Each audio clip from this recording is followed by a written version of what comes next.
Morning, Shane. Thanks very much for joining us again on Blue Notes. Quite extraordinary circumstances. Normally at these results we talk through the March half and touch on the post-balance date outlook, but these are extraordinary times indeed. So what do these numbers actually tell us? Yeah, it's a good point, and good morning, Andrew. These are extraordinary times, and in fact they're probably the most extraordinary times in a generation. And you're right, we normally sit there and talk at some length about what the results mean in terms of our core business. But clearly everybody's focus this time is really about the future and how do we enter that. So really what these numbers tell us is that ANZ enters into this crisis in the best possible shape. You know, our core businesses are performing well, our capital levels are strong, our liquidity levels are strong, and that really should give a lot of optimism and confidence about our ability to stand up and do the right thing by our customers, but also the broader economy. And that's the real message here. Now, we don't know what the future holds. There is an enormous amount of uncertainty, but we're in very good shape to be able to deal with that uncertainty. Now, the uncertainty really is no surprise, given what we've seen and what's happened with some other banks, but the dividend decision will come as a shock. What do you mean when you say the decision on the dividend will be deferred? Right, so given the extraordinary level of uncertainty and the potential impacts that will have right across the economy, the board took a very prudent decision to say now is just not the right time to be making such a huge decision. Let's not forget, the impact of making a dividend at the moment is, it's a couple of $1 billion. That's an enormous decision to be making. And so the board felt that it was not the right time to be doing that. And you may recall that actually only recently APRA, our regulator, had written to all large financial institutions and expressed a similar view that said, given what's happening in the world, given what's happening in Australia, this probably isn't the best time to be making that kind of decision. So unlike other regulators that actually put out, in other markets, put an outright ban on dividends, APRA just said, we want you to think really hard about whether this is the right time. And so our board actually concurred with that.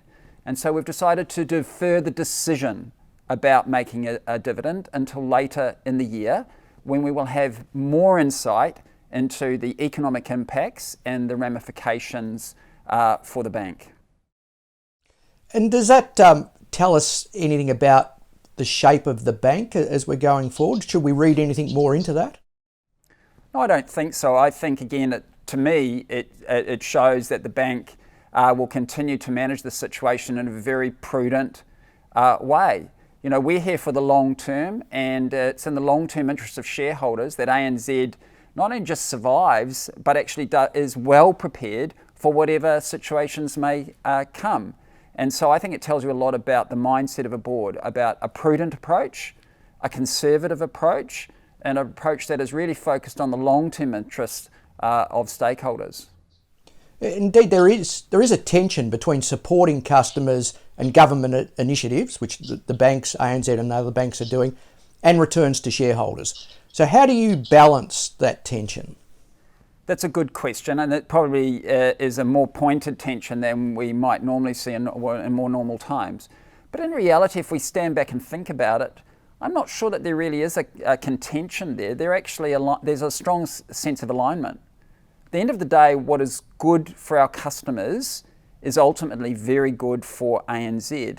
And given the nature of what we do and the breadth of our operations and the way that we're so an integral part of the broader economy, what's good for Australia, what's good for New Zealand is good for ANZ. So there's actually a natural alignment of interests here. It's in our interests that customers are able to survive through these shutdowns. That's in our interests. It's in our interests that our customers have the wherewithal to get through and come out the other side in decent shape. That is in the interest of the economy, that is in the interest of the government, that is in the interest of our regulators, and it's absolutely in the interest of our customers and our shareholders.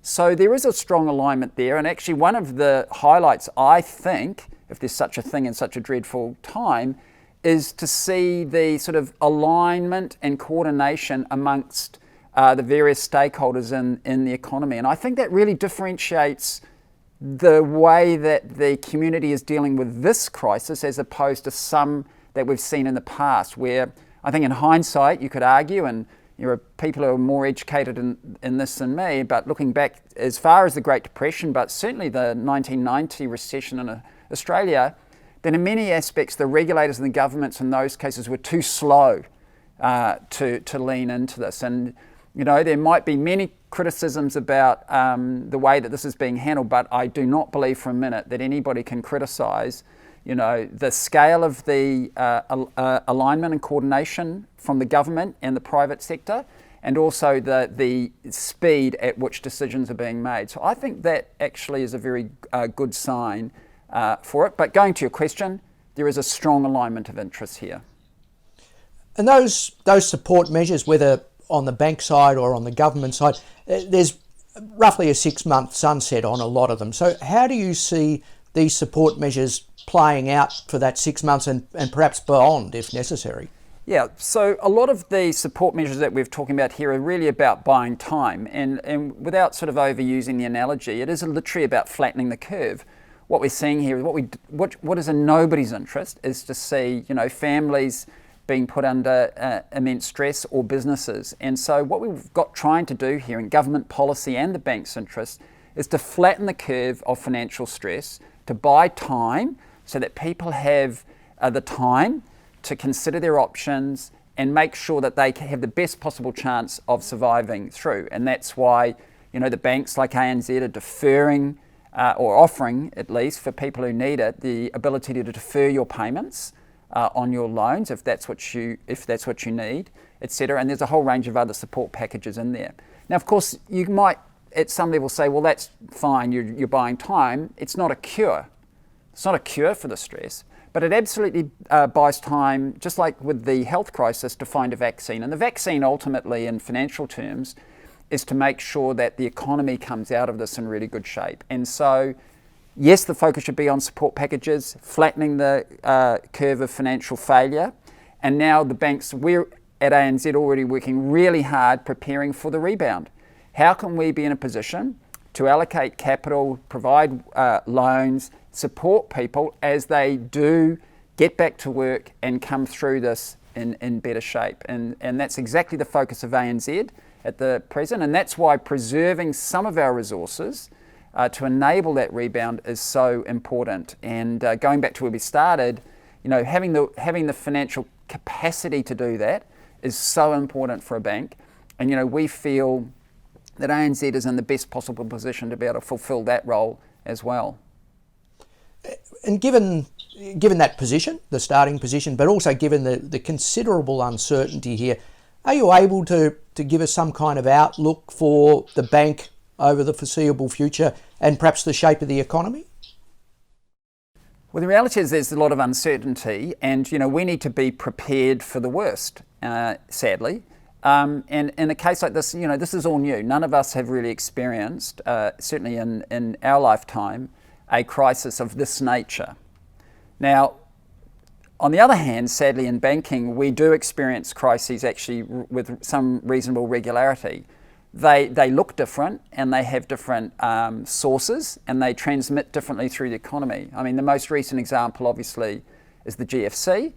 But even prior to that, we had the Asian financial crisis, we had the tech wreck in the late 90s, we've had the very famous sort of the recession here in the early 90s in Australia, which was quite devastating. We had the 87 market crash. So actually banks have learned sort of what works in general around these sorts of crises. And all you can do is be prepared. And you sort of have to be extremely pragmatic, being able to make decisions very, very quickly. And what we do know, what works in these, is making sure you have a lot of liquidity as a bank, making sure that we retain our strengths from a liquidity point of view, making sure we have a lot of capital.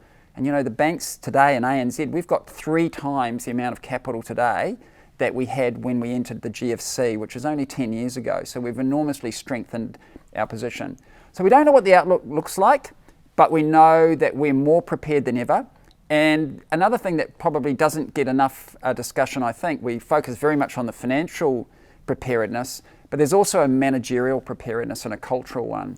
And I think that coming through the Royal Commission means that actually banks are probably more and more attuned to culture and how we behave. And we've got a real opportunity to show our value to the community here that we can and will do the right thing by customers. And that gives us an enormous opportunity. And then at ANZ, I know here, we've got enormous management experience and depth of people who have been through those crises I referred to before. So, Andrew, I don't know what the future looks like. We are prepared for a fairly grim outlook. And that's probably in banking the right thing to do, to be extremely conservative as you go into things like this. We've got a lot of resources to draw on, whether they're financial, whether they're managerial, our people, our intellectual resources, and just culturally. So we don't relish this situation. It's going to be incredibly difficult. It's going to be devastating for many people in the community. But we are here. We have the capacity to help. We have the intention to help. And I'm very confident that we can play a very significant role in ensuring that all the communities in which we operate can come through this in the best possible shape, and that we are ready and able to help people not only survive through this, but actually come out the other side ready to take on the challenges of the new world that will emerge post-COVID. Well, thanks very much for your time, Shane. Good luck. Well, good luck to all of us. Thank you.